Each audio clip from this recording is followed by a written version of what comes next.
Hello once again. Today's presentation is all about Chapter 3. As you found out from your textbook walkthrough, Chapter 3 is all about the Constitution. When the framers wrote the Constitution, they based it on 6 fundamental principles. These were the consent of the governed, limited government, separation of powers, checks and balances, federalism, and the rule of law.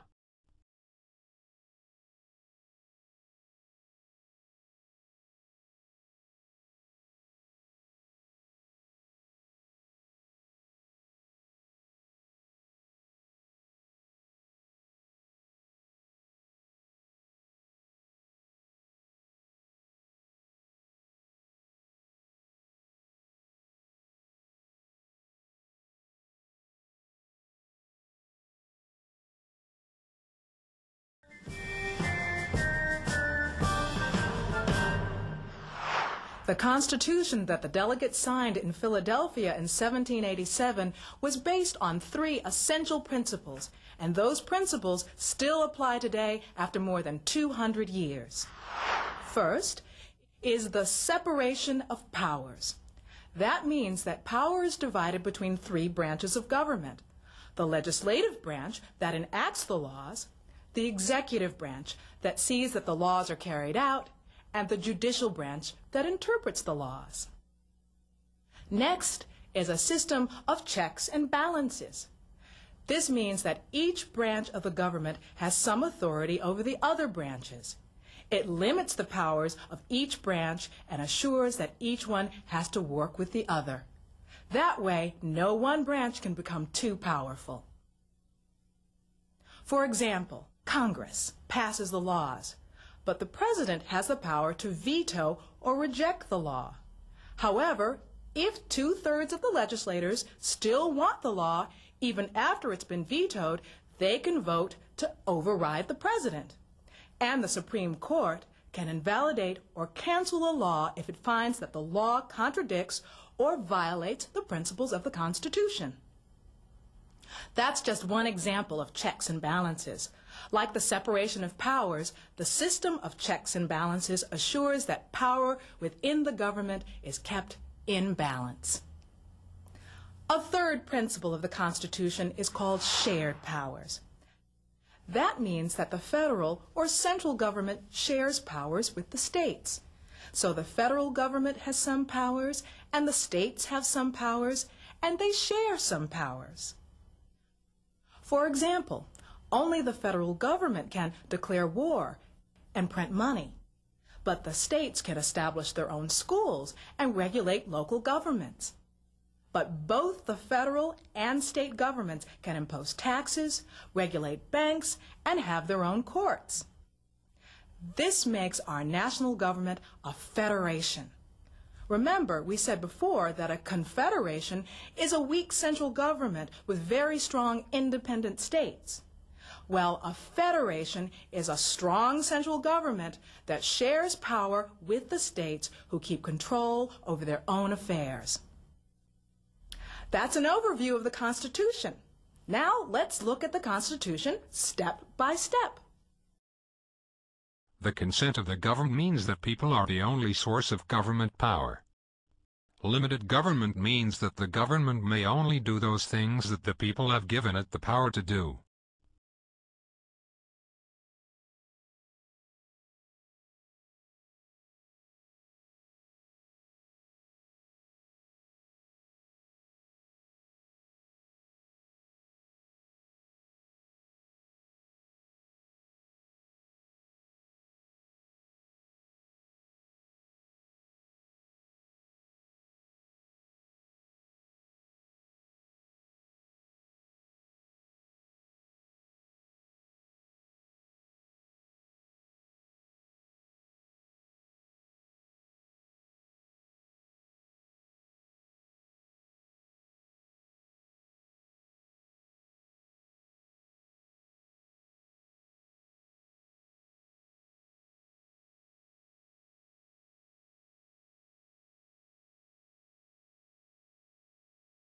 The separation of powers theory was invented by Baron de Montesquieu. He deduced that the best form of government separated the main three branches, the legislative, the executive and the judicial branch. The legislative branch makes the laws, the executive branch carries out the law, and the judicial branch interprets the law. Each branch is controlled by the principle of checks and balances. This is a system whereby each branch of the government exercises some form of control over the others. For example, Congress can impeach the president, and has to approve presidential appointments.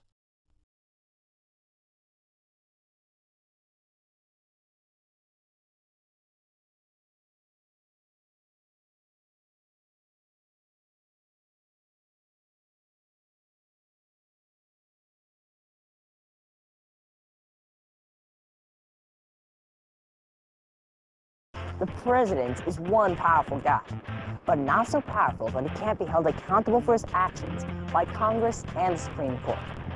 This is the carefully devised plan of our founders to limit power by dividing it among several branches of government.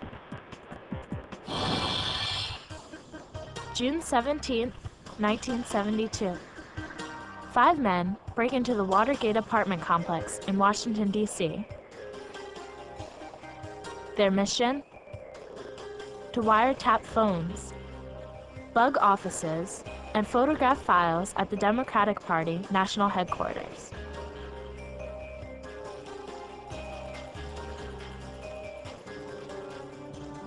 The police arrested the burglars. As it turned out, they had links to Republican President Richard Nixon's re-election committee. Nixon denied allegations that he was involved in the Watergate break-in. But during a 2-year Senate investigation, it became known that Nixon had secretly tape-recorded all personal conversations in the Oval Office. He refused to release all the tapes, claiming they were irrelevant to the investigation. The country tonight is in the midst of what may be the most serious constitutional crisis in its history. The Supreme Court finally resolved the issue of the tapes in July 1974. In the case, United States versus Nixon, the Supreme Court justices unanimously ordered the president to hand over the tapes to federal investigators. When the contents of the tape showed that the president had been involved in the cover-up since the first days after the break-in, the discovery became the smoking gun that no one could defend. Faced with impeachment by Congress, Richard Nixon resigned from the presidency on August 9, 1974. I have never been a quitter. To leave office before my term is completed is abhorrent to every instinct in my body. But as president, I must put the interests of America first.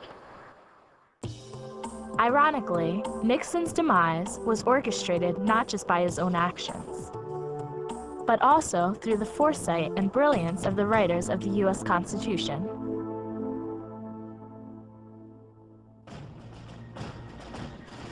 (1787). The founders of our nation meet in the East Room of the Old Pennsylvania State House in Philadelphia. It is the same room where the Declaration of Independence had been signed a decade earlier.